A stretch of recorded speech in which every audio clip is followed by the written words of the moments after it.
पहुंचाएं। नेपाल में अंतरिम प्रधानमंत्री के नाम को लेकर सहमति नहीं हो पा रही। नेपाल में सेना के हेडक्वार्टर के सामने जेनजी विरोध प्रदर्शन कर रहे हैं, जहां सेना के हस्तक्षेप के खिलाफ नारेबाजी की जा रही है। जेनजी का एक ग्रुप ये कह रहा है कि उसे सेना का शासन नहीं चाहिए। वहीं एक ग्रुप ने राष्ट्रपति से हो रही बातचीत सार्वजनिक करने की बात कही, जिसको लेकर लगातार सेना हेडक्वार्टर के सामने प्रदर्शन जारी है। सेना हेडक्वार्टर के सामने जेनजी के कई गुट मौजूद हैं।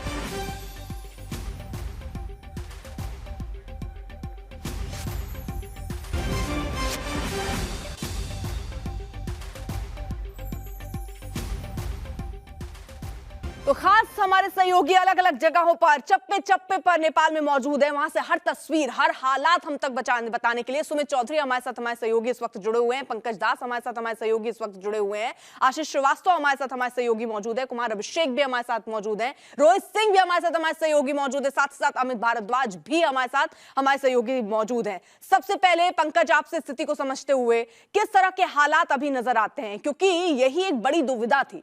एक अकेला चेहरा तो है नहीं जेनजी का, अलग अलग प्रतिनिधि हैं और उन प्रतिनिधियों को सबको साथ लेकर चलना, एक मत बना लेना, एक राय बना लेना, ये एक बड़ा चैलेंज है और वो दिख भी रहा है।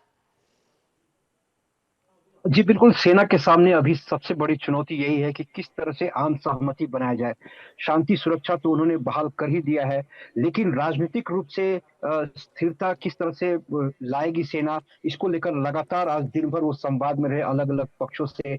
लेकिन जो जेनजी प्रोटेस्टर है वो उनके बीच में ही सहमति नहीं हो पा रही है। एक समूह किसी और का नाम ले रहा है, दूसरा समूह किसी और व्यक्ति का नाम दे रहा है। इस तरह से आपस में विवाद के कारण स्थिति ये हो गई थी कि एक समय में सेना के हेडक्वार्टर के बाहर ही वहां जो है दो अलग अलग समूहों के बीच झड़प हो गया था। इसी बीच में समझने वाली बात यह है कि जो पुराने राजनीतिक दल हैं, उनके छात्र संगठन, युवा संगठन के जो कार्यकर्ता समर्थक हैं, वो भी सड़क पर उतर आए हैं। उनकी अलग अब मांग शुरू हो गई है। उनका कहना है कि किसी भी हालत में जो है स्वतंत्र व्यक्ति को प्रधानमंत्री नहीं बनाया जाना चाहिए। जो संविधान है, इसीलिए जिस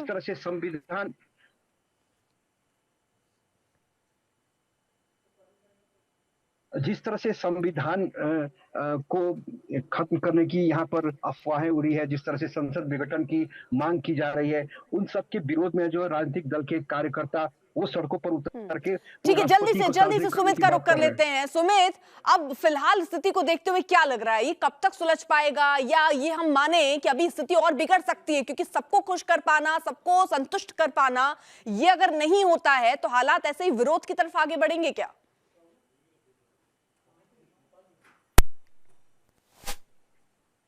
सुमित, तो शायद सुमित तक आवाज नहीं पहुंची। एक बार फिर से संपर्क करेंगे, लेकिन इस बीच आपको बताएं कि सवाल यह है कि नेपाल में पेच कहां फंसा हुआ है। ऐसा क्यों हो गया कि जेनजी आपस में ही गुटबाजी करने लगे? विस्तार से इस रिपोर्ट के जरिए सबसे पहले आपको यह समझाते हैं, फिर लिए चलेंगे आपको ग्राउंड पे।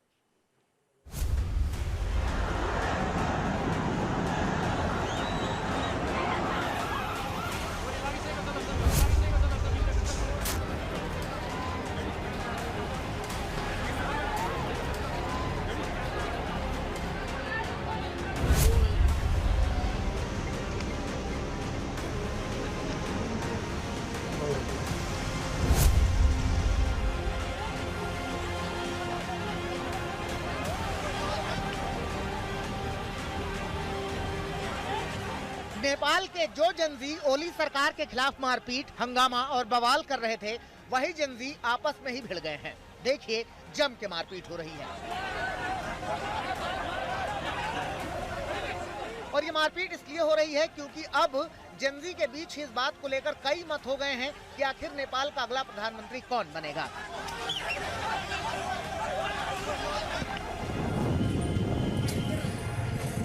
व्यवस्था परिवर्तन की मांग पर नेपाल के नौजवानों के आंदोलन ने पुरानी सत्ता तो उखाड़ फेंकी, लेकिन नई हुकूमत कायम करने में एक राय नहीं बन पा रही है।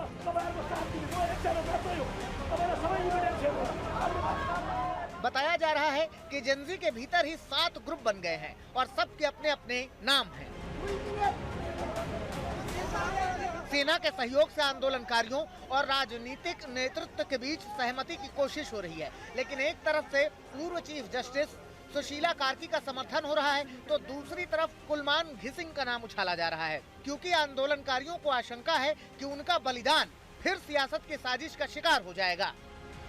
रूपमा सुशीला कार्की ज्यूलाई अन्तरिम सरकार बनाउनको निमित्त सिफारिस गरेका छौं। जनभावना जेनजीको भावनामाथि खेल्न पाइँदैन भन्ने हाम्रो धारणा हो र आज सुशीला कार्की भन्दा अब्बल क्यान्डिडेटहरु हुँदा निष्पक्ष व्यक्ति आज काठमांडू में नेपाली सेना के मुख्यालय के बाहर जेनजी आंदोलनकारियों का एक गुट इकट्ठा हुआ और उसने अंदर चल रही बातचीत को सार्वजनिक करने की मांग की। इनमें से कई नौजवान ऐसे हैं जो मांग कर रहे थे कि अगले पीएम के नाम पर चर्चा आर्मी हेडक्वार्टर में क्यों हो रही है, संसद भवन में क्यों नहीं हो रही। लेकिन सवाल तो यह है कि संसद को तो पहले ही राख कर दिया गया है।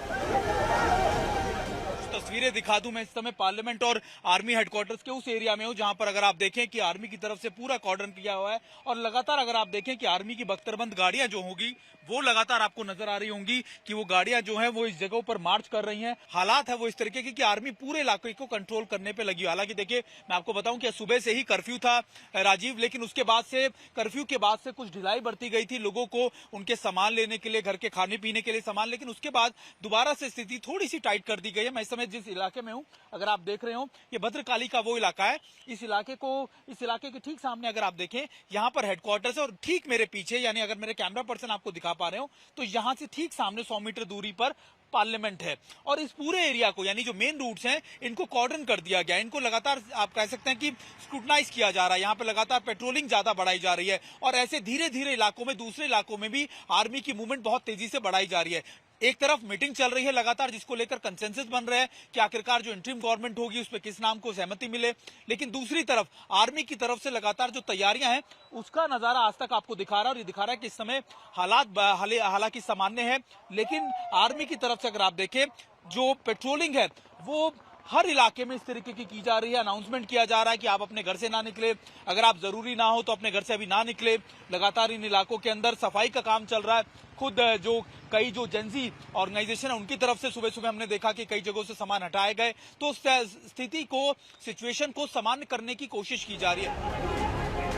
कुछ नौजवानों का गुस्सा इसलिए भी भड़का हुआ है क्योंकि उन्हें खबर मिली कि सुशीला कार्की के अलावा दक्षिणपंथी नेता और मेडिकल कारोबारी दुर्गा परसाई को बातचीत के लिए आर्मी हेडक्वार्टर लाया गया है।